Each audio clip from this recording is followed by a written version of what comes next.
Step into the world of power, loyalty, and luck. I'm gonna make him an offer he can't refuse. With family, cannolis, and spins mean everything. Now, you wanna get mixed up in the family business. Introducing The Godfather at ChumbaCasino.com. Test your luck in the shadowy world of The Godfather slot. Someday, I will call upon you to do a service for me. Play The Godfather now at ChumbaCasino.com. Welcome to the family. No purchase necessary. VGW Group. Void where prohibited by law. 21 plus. Terms and conditions apply. Attention, you're listening to the Todd Huff Radio Show, America's home for conservative, not bitter talk radio. Be advised that the content of this program has been documented to prevent and even cure liberalism, and listening may cause you to lean to the right.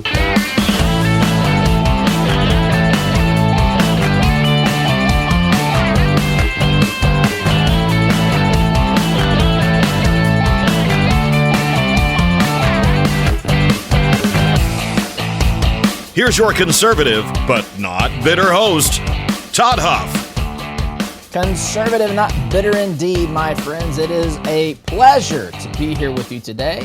Hope you had a wonderful weekend. Pacers are now up 1-0 on those Cleveland Cavaliers, which I think is absolutely fantastic. Nothing against you, Cleveland. I just want to beat you here in this series. And look, today I want to talk about Trump's interview with Kristen Welker, which was aired this weekend. This was his interview to kind of review his first 100 days in office here in his second term. They covered a lot of ground, a lot of topics. There were some, Trump being Trump, and of course Kristen Welker being Kristen Welker as well. So that's what we want to talk about here today, my friends. Before we do that, though, I want to remind you, if you're a lover of seafood, check out Kenai Fish. Kenai Fish gets you wild-caught Alaskan seafood no matter where you are in the country. I saw a map just the other day. Landlocked, double landlocked states. There's a lot. We're landlocked here in my state of Indiana. There's double landlocked states. We might have been double, actually. And then there's Nebraska, which is apparently so landlocked, you got to go through multiple states to even get there. But Kenai Fish can get you fresh, wild-caught Alaskan seafood delivered to you no matter where you are. Straight out of the Kenai and Castle Bluff rivers, there's salmon. They've got halibut that's harvested from the Gulf of Alaska.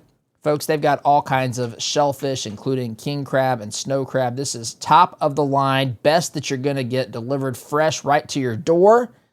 It comes via next day air, and it comes in vacuum sealed packaging, locking in that freshness. So go to KenaiFish.com, KENAI fish.com, and use promo code Todd. You'll save 15% on your order, my friends. Again, that's KenaiFish.com, KENAI fish.com.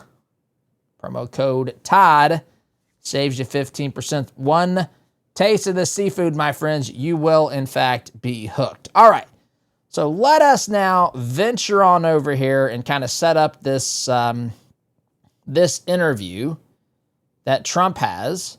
NBC, Meet the Press, right? Meet the Press. We know that Ms. Welker here, who is interviewing Trump, she's a leftist. She's a Democrat. She's pushing and polling and trying to help the Democrat Party. She is not a journalist. She's a but listen, my opinion, folks. You can disagree with it if you like.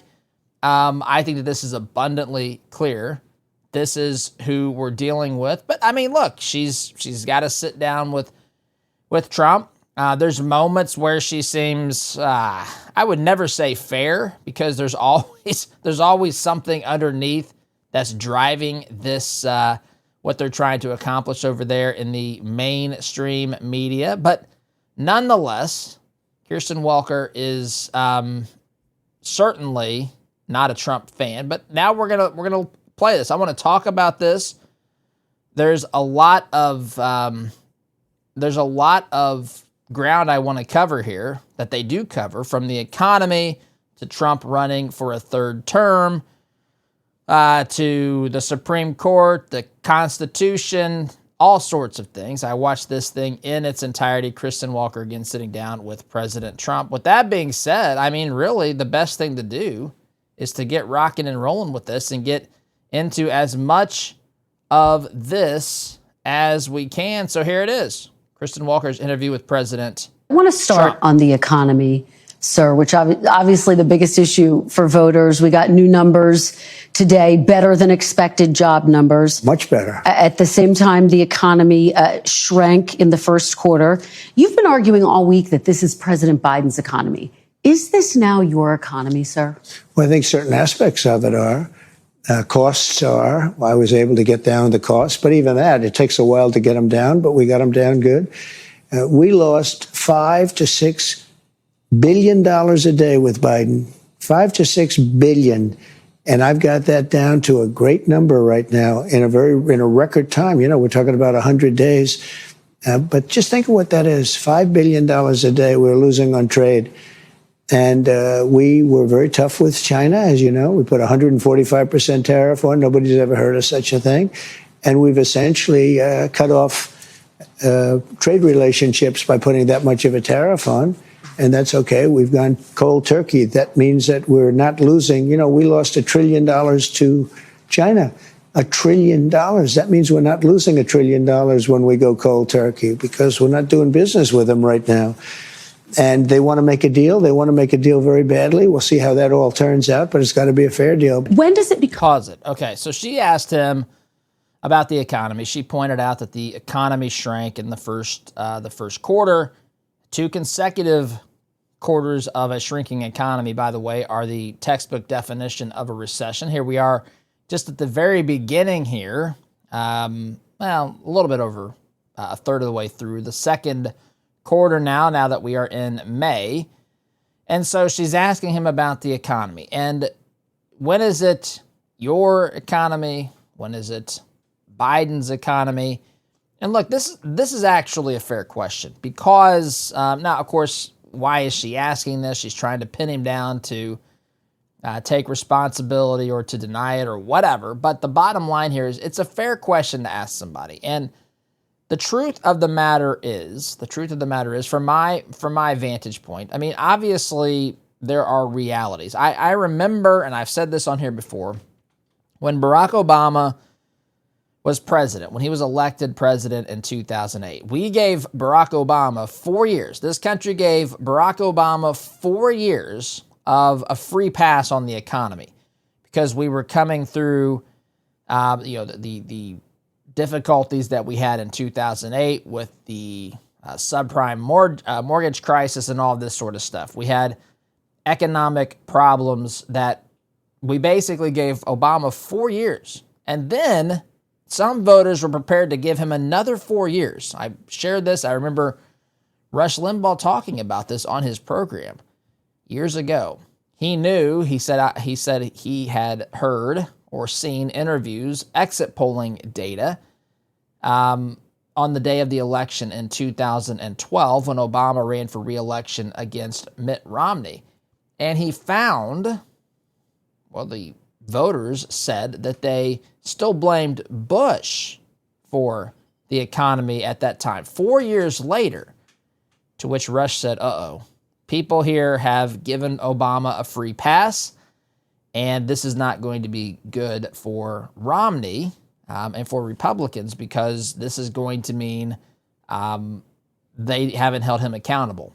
So Obama went basically an entire 8 years of a presidency without being held accountable by many. Now, for people like us with brains, and at some point, people who say, hey, even if we agree or disagree with his politics, the facts are the facts. And at some point, the decisions that you are making, the policies that you're instituting, the way that you are leading, the amount of inspiration or fear that you as the leader of the free world put upon the economy, make people within that economy feel like bad days are ahead or uncertainty is ahead or whether or not there is hope and optimism. That falls upon you as commander-in-chief, as leader of the free world. Now, where that line is drawn, I mean, it's tough to say.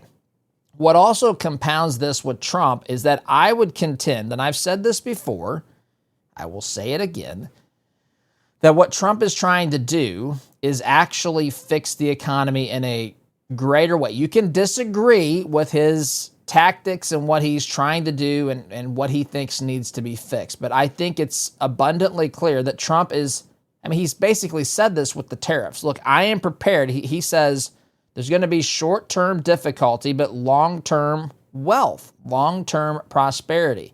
We got to get through this period of time. Trump, in this interview, refuses to give a specific period of time because, look, there's too many factors. And not only that, we're in negotiations. This is an open negotiation of sorts between Trump and China and other folks around the world pertaining to the economy. Trump doesn't want to tip his hand as to how long or how extreme his tariffs are going to be, if they're going to be, in fact, permanent, all this sort of stuff.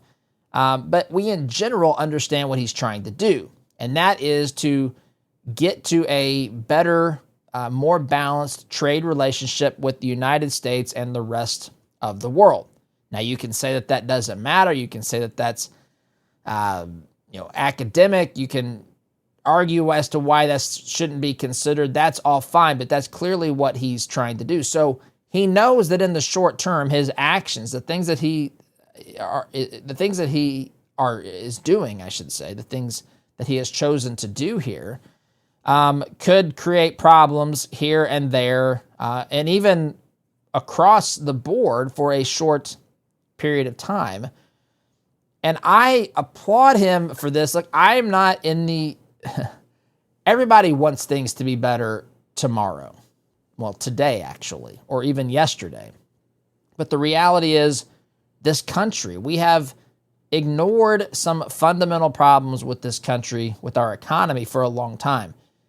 And so the government would often initiate quick fixes, which would show something promising in the short term, but not addressing some of these fundamental, massively large problems, which include our federal debt, which include things like inflation, which, again, can be relatively stable at a couple of percent. When Trump was in term, his first term in office, that's where inflation was. But then someone like Biden comes in, and you've got radicals running the show, and inflation got up, at or near 10%.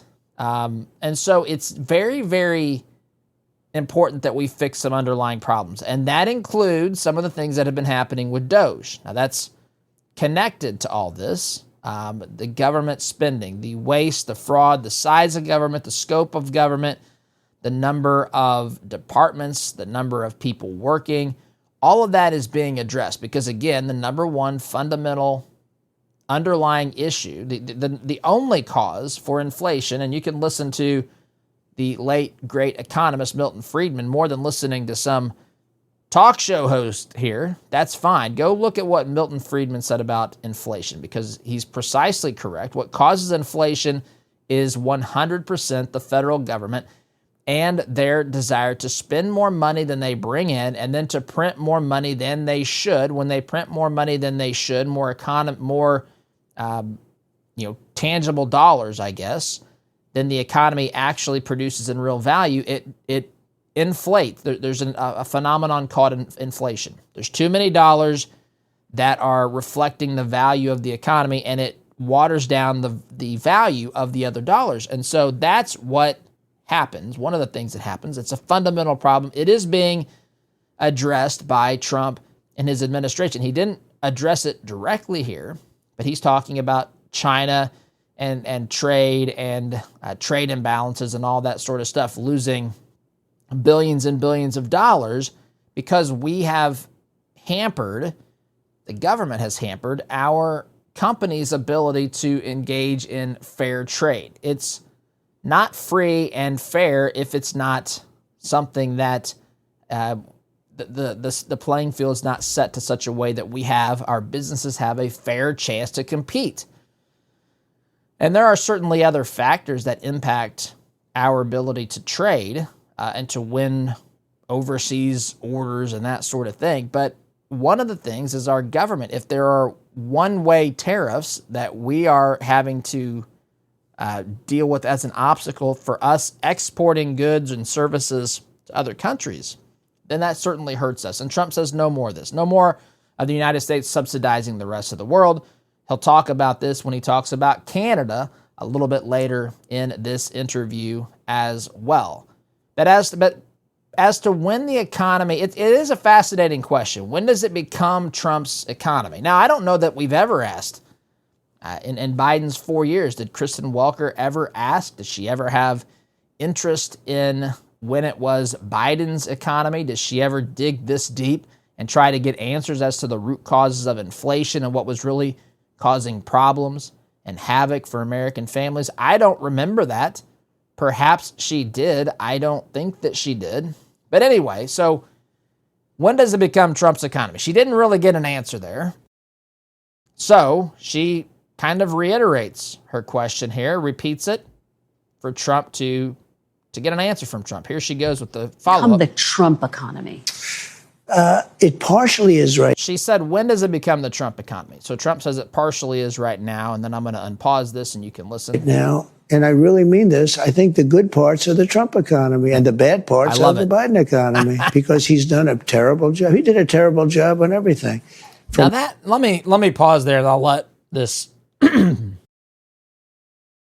excuse me, allergies. I'll let this play out further, but Trump says what every politician here would say. And I'm not saying Trump's wrong or right. I'm saying this is what every politician says. I want all of the credit, but none of the blame. That's what Michael Scott said to David Wallace, if you are a fan of The Office, in the, I think it's the episode, yeah, it's the golden ticket idea that Michael came up with. It turned into a disaster. Michael blamed Dwight K. Schrute, and Dwight ends up, the idea turned into somebody ordering 2 or 3 times or whatever, what they normally order. And Michael suddenly went from looking for a scapegoat to looking to find a way to get the credit. And that's what he told David. David, I want all of the credit, but none of the blame. Trump says here, I take credit for the good parts, but not for the bad part. Now, again, that's what is typical in human nature. That's typical in politics. But I also say that there's a little bit of truth in this. I know that there is a little bit of truth in this because Biden did so many atrocious things. The left did so many atrocious things with the economy. Now, I would say, at least in part, the uncertainty that have come from these tariffs, that's got to be a part of this calculation. I think in the long term that will be justified. I'm hopeful that it will be. In the short term, it's not. It is problematic, I should say. Doesn't mean that it's not justifiable. It just means that it is problematic. It's part of this equation. Trump says if it's good, it's my responsibility. It's something that I've done. If it's something that's bad, it's Biden's responsibility, something that he and his folks in the radical left movement have done. Here's Trump continuing with his answer. From his auto pen, which I'm sure he knew nothing about some of the things he was supposedly signing. But, sir, you acknowledge when you announced your tariffs, for example, the stock market dropped. It's been volatile. It has since gone up. It is, do you take responsibility for that? Yeah. Do you take responsibility when it drops? Ultimately, I take responsibility for everything, but I've only just been here for a little more than 3 months. But the stock market, look at what's happened in the last short period of time. Didn't it have 9 or 10 days in a row or 11 days where it's gone up? And the tariffs have just started kicking in. And we're doing really well psychologically. I mean, the fake news was giving me such press on the tariffs. The tariffs are going to make us rich. We're going to be a very rich country. So let's talk about... Pause there. Did you see, by the way, two things I want to hit on. Number one, as you listen to the clips I play from this interview, I want you to listen to Trump's responses. I saw an op-ed over the weekend, basically some leftist, I forget, it's in the stack of stuff. I think it's in the stack of stuff. An op-ed that said Trump is mentally not with it. Trump is, just all over the place. He can't be, trusted to be fit for office. Basically the sort of piece that should have been written on Biden in 2020 or 2019, to be candid. But I just want you to listen to his responses. And I want you to ask yourself if this is even a possible interpretation. Look, Trump is the same guy. Trump has been the same guy in my estimation the entire time he's been on the political scene, which is now about 10 years. I mean, where he's been, a nominee or someone who says, I want to be the Republican nominee and all this sort of stuff. He's revolutionized the way that people communicate with journalists. He's created a political movement, which they talk about in this interview as well, the Make America Great Again movement. He's certainly older. He's 10 years older than when he started this back in whatever it was, June or July of 2015. But he's the same. The answers are the same for my estimation. I just want you to keep that in mind. And Trump also, and you'll hear this throughout the interview, the second thing I wanted to say was he's going to call Kristen Welker out multiple times. Kristen, why do you want to constantly focus on, there's people out there who say the economy is good or that there are things that they're concerned about with tariffs or whatever. They're scared, but there's people that are very optimistic. Why, when there are groups in both camps, do you always want to talk with me about people who have the negative view of things, the negative view of me, the negative view of what I'm doing? He'll attack her on that angle. And I guess as 2B here, one of the automakers, CEOs, I want to say, I'm not sure which one it was. I read this over the weekend too. One of the CEOs said, hey, this is what Trump is doing for the economy is a very good thing. Now, I know that these tariffs are going to help automakers and everything else. Unions are they're very pleased with some of these things. Anyway, just keep all that in mind. And I would say more than anything, ask yourself if the analysis that Trump here in this interview shows he's not mentally fit for office, if you see an iota, an ounce, just a wee bit of a sconce of evidence that that's even remotely close to true, here's Trump's response. The tariffs. And I want to ask you about something you said this week. Got a lot of attention. You were at your cabinet meeting. You said, quote, I'm going to quote what you said, maybe the children will have $2 instead of $30. Yeah. And maybe the $2 will cost a couple of bucks more than they would normally. Are you saying that your tariffs will cause some prices to go up? No, I think the tariffs are going to be great for us because it's going to make us rich. But you said some dolls are going to cost more. Isn't that an acknowledgement that some prices will go up? I don't think a beautiful baby girl that's 11 years old needs to have 30 dolls. I think they can have 3 dolls or 4 dolls because what we were doing with China was just unbelievable. We had a trade deficit of hundreds of billions of dollars with China. When you say I got to pause it there because I'm getting close to the break. I actually want to talk about that on the other side of the break. Trump says, look, maybe you got to pay a little bit more for a doll, a little girl, a little 11-year-old girl. I've got an 11-year-old girl. She's not much into dolls, but some are. And he says maybe they need 3 or 4 or 5 dolls, not 30. I want to say some words about that on the other side of the break, but I'm up against the clock here, my friends. Quick timeout. You're listening to Conservative Not Bitter Talk. I'm your host, Todd Huff. Back here in just a minute. It is Ryan Seacrest here. There was a recent social media trend which consisted of flying on a plane with no music, no movies, no entertainment. But a better trend would be going to ChumbaCasino.com. It's like having a mini social casino in your pocket. Chumba Casino has over 100 online casino-style games, all absolutely free. It's the most fun you can have online and on a plane. So grab your free welcome bonus now at ChumbaCasino.com. Sponsored by Chumba Casino. No purchase necessary. VGW Group. Void where prohibited by law. 21 plus. Terms and conditions apply.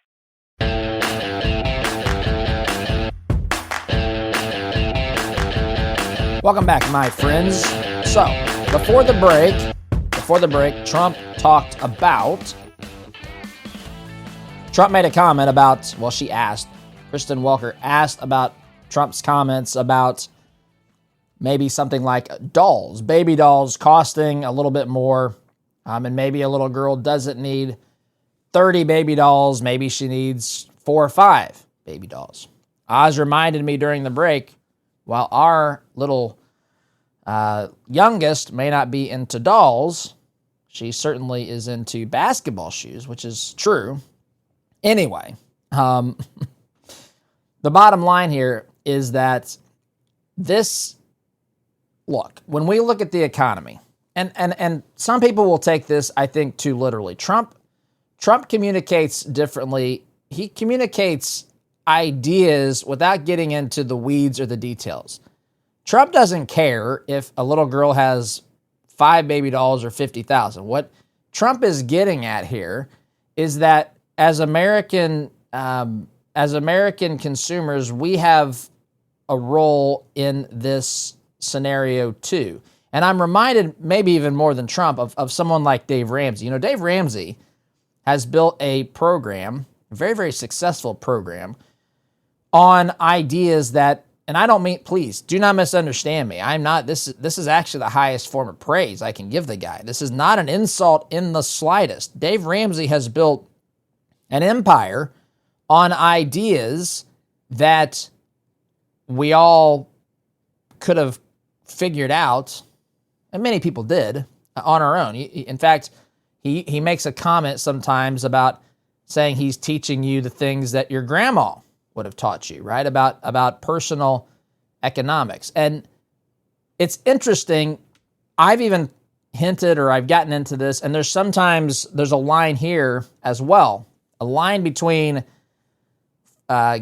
financial or governmental policy by the federal government, trade policy, things that impact us, right? Clearly.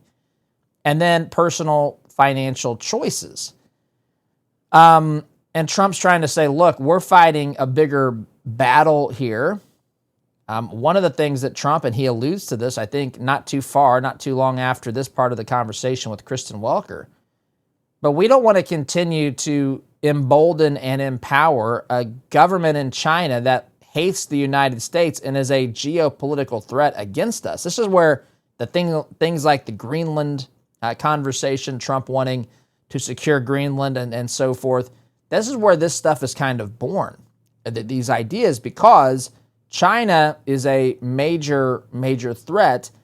And so does it make sense from a national security standpoint to continue to let this trade imbalance exist when they're using the profits that they've made, China, from American consumers and American businesses to fund a potential war machine that we might one day have to deal with? Now, listen, I'm not predicting. I'm just saying that you can't deny this reality. This is a part of the equation. This is a part of what Trump is talking about when he says, look, the Chinese economy is in shambles right now. He said, he says this in the interview, I don't take pleasure in that. You know, these are people, but when I'm thinking about the government of China and who's running the show and what they're trying to do here, the threat that they pose to the United States of America, this is certainly part of the equation. And so to have a discussion or to point out, look, maybe there are some things that we should think about as consumers. It's, of course, the individual consumer's choice, but Trump's point is like, look, we're not increasing the cost of gasoline, is what he's saying. You know, we're dealing with things that are much more important, whether you pay a few more dollars for a doll or whether you pay Biden's prices on fuel. Which would you pick? Which is better for the overall economy in the United States, especially when all this stuff is hopefully just temporary until we find other solutions, until we get people to understand that America first is something that's important and it has impacts and it reaches, deeply into this country. This impacts families. This impacts international, the trade war side, but also the possibility of military threats and conflict and so forth. And so there's factors here and variants and variations, but we as the consumer also have responsibility, my friends. I'm not saying, listen, I don't think Trump's outright saying this, to think about where you're buying these things from, because it could be directly funding things that are in that are threats to the United States of America. But it is something to be mindful of. But there is a place where the theoretical or even the overarching, I guess, international trade policies, monetary policy, all that stuff intersects with individual decisions. And I've said on here before, we're ultimately all responsible for what we do with the resources we've been blessed with. But I also realize that there are factors that we've all been dealing with on a very large macro scale that Trump is now trying to fix. It may be temporarily even harder at times, but in the long term, what he's trying to do is alleviate these pressures so that you'll actually have more to do things with. You'll have more by simply fixing some of these underlying issues. And sometimes the line is very blurry. Sometimes it's hard to see where it is, but it doesn't mean that it doesn't exist, and it's an important distinction to make. And at some point, it's just meant to be an illustrative conversation and not meant to be, I don't want your little girls to have more than 5 dolls. That's how socialists talk. I remember when, before Maduro, drawing a blank on the Venezuelan Chavez, Hugo Chavez. I remember him going to the radio, or maybe it was television airwaves in Venezuela. He would talk about how long people should take showers. And I think it was 3 minutes. 3 minutes was long enough, said the dictator himself, as to how long you could be in the shower. But it wasn't an illustrative conversation. It was a literal order. It was basically saying, this is what I expect from you, because if you don't do it, we don't have enough water supply or whatever else to get you what you need. This is your responsibility. So, I don't know. There's a lot of things to weed through there as we talk about this. But the bottom line here is that Trump is saying we're trying to apply pressure without creating too much of a negative impact on the American people, while also understanding that if these problems are not fixed, the harm inflicted by not fixing those things will have a greater impact on the American consumer, the American taxpayer, further down the road. This conversation continues here. Could have $3 instead of $30. Are you saying Americans could see empty store shelves? No, I'm not saying that. I'm just saying they don't need to have $30. They can have 3. They don't need to have 250 pencils. They can have 5. But you're basically saying there could be some supply shortages because of the tariffs. We don't have to waste money on a trade deficit with China for things we don't need, That's for junk that we don't need. That's what he's getting to. Prices are already going up on some popular items, tires, strollers. This is such a dishonest interview already. Prices are down on groceries. Prices are down for oil. Prices are down for all energy. Prices are down at tremendous numbers for gasoline. And let me tell you, when you have the big thing, what he did, he spent like a stupid person, which he was, but he spent like a very stupid person. And that was bad for inflation. But what really killed us with inflation was the price of energy. It went up to $3.90, even $4, and in California, $5 and $6, right? Okay. I have it down to $1.98 in many states right now. When you go that much lower on energy, which is ahead of my prediction, because I really thought I could get it down into the 250s. We have it down at $1.98 in numerous places. But when you say costs are going up, even mortgage rates are going down. Well, but let me give you some examples. Pause. Okay, pause. It's a good time to take a pause because I'm at the end of this segment. Trump's trying to give perspective here. We're giving money. We're losing a trade war, so to speak, or an imbalanced trade arrangement, trade deal deficit with China, and he'll get to it eventually. They're using the money to build military and so forth over things that are not that important with the dolls. And he says, look, if you look at it another way, fuel is less expensive than it was. Energy is down. There's a lot of things that prices are down on. Why are you focusing on this? You're having yet another dishonest interview, Ms. Walker. That's what Trump is saying. Friends, I got to take a break here in a minute, but if you are in sales, listen up to me. I've got something that I definitely think you should take a look at. It's called Easton University. Matt Easton, he provides sales training. If you are struggling with sales, not where you want to be with sales, think that you could be better, and what comes with that, of course. You could have more income, more freedom, maybe a promotion. All sorts of good things can come if you improve your sales performance. Matt Easton can help you do that. I think they have the best, one of the best. I can't say the best because I just don't know everything out there, but I am telling you this is as good as anything as I have ever seen.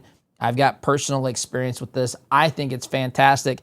Invest in yourself. Go to toddhuffshow.com/Easton. Become a student of Easton University. toddhuffshow.com/Easton.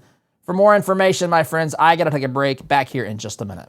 Step into the world of power, loyalty, and luck. I'm gonna make him an offer he can't refuse. With family, cannolis, and spins mean everything. Now, you wanna get mixed up in the family business. Introducing The Godfather at ChumbaCasino.com. Test your luck in the shadowy world of The Godfather slot. Someday, I will call upon you to do a service for me. Play The Godfather now at ChumbaCasino.com. Welcome to the family. No purchase necessary. VGW Group. Void where prohibited by law. 21 plus. Terms and conditions apply.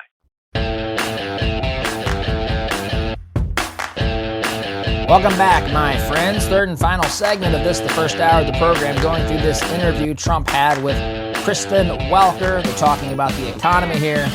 There's other things that they will, of course, get into as well. I want to tell you here before I get into this final segment that if you want to become a lifetime member of the Inner Circle, this is your last chance to do that. You can become a member, a founding member of the Inner Circle. This is going to be something we do. Provide bonus content, behind-the-scenes stuff. We're looking for people who are really the leaders, movers, and shakers to put kind of feet and hands to these ideas. Not actually talk about these things in academic sense, but actually see things where the conservative movement gets traction, where we all become better conservatives and not bitter conservatives. You'd like to sign up, become a lifetime member. It is only $99, one-time membership investment. You're in for life. Visit toddhuffshow.com/join. Become a member, toddhuffshow.com/join. Just visit that. I was going to give you the text number too, but just toddhuffshow.com/join is where you would go. All right, so I'm going to get to as much of this interview today as I can. When we last left off, Kristen Welker was jumping back in to dispute or challenge or to follow up with a question from Trump's response about China and gasoline and tariffs and all this sort of stuff. So I'm going to do my level best to get through as much of this as possible. Here she is with a follow-up question with Trump about tariffs and the economy. Well, but let me give you some examples. These are actual examples. So you're saying the prices that are going down, some prices are going up, tires, strollers, some clothing in the wake of your tariffs. Excuse me, that's peanuts compared to energy. Energy is 60% of the cost. But sir, you campaigned on a promise to bring prices down on day Well, I don't know. When you say strollers are going up, what kind of a thing? I'm saying that gasoline is going down. Gasoline is thousands of times more important than a stroller someplace. But what do you say to Americans who say they voted for you because they want and they need relief right now? And they're getting it. Right now? What about those even mortgage rates? different items I just Mortgage mentioned? rates are going down despite the fact that we have a stubborn Fed. But you said dolls could cost a couple bucks more. Maybe they might, but you don't need to have, as I said, $35. You can have 2, 3, 4 and save a lot of money. We don't need to feed the beast. I guess you're talking. So pause it. Listen,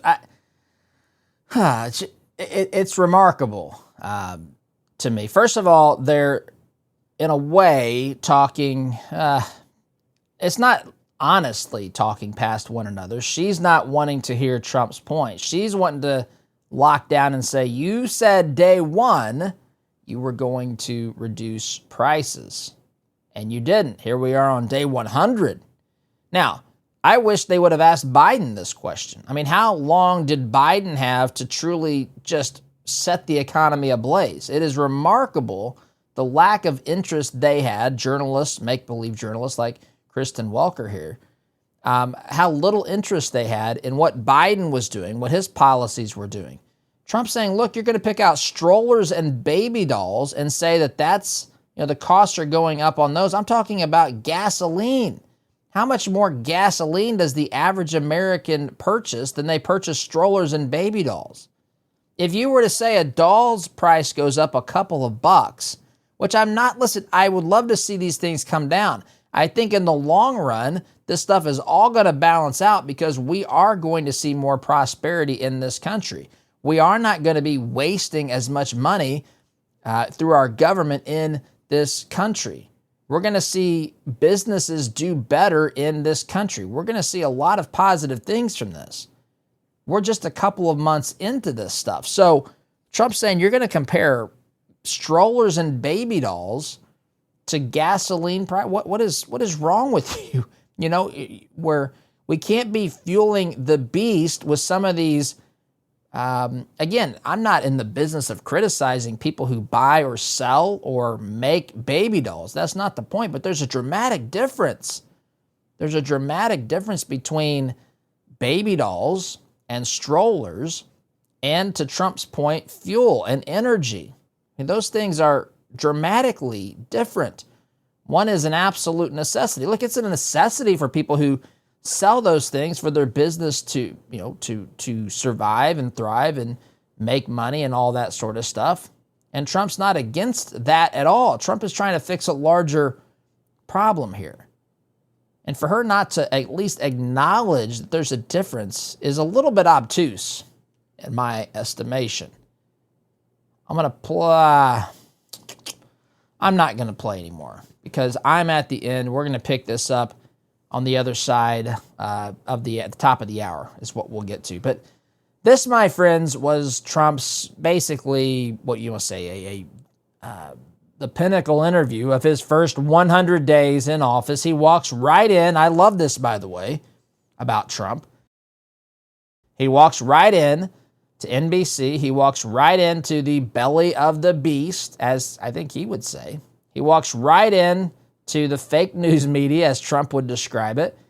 And he says, ask me whatever you want. Release the full transcript. You don't have to do massive edits on they wouldn't anyway, but you don't have to massively edit my interview like you did Kamala's 60 Minutes interview. You don't have to do any of that. I'll just sit down, ask me whatever you want. I'll talk about it extemporaneously off the cuff. You guys can look for particular things to be upset about or something that you think I don't understand or demonstrating that my mental acuity is not what it should be. But Trump walks right in here. I love this about the guy. Not afraid to tackle these things head on. I'm out of time this hour. We'll continue this on the other side of the break. My friends, thanks for listening, SDG.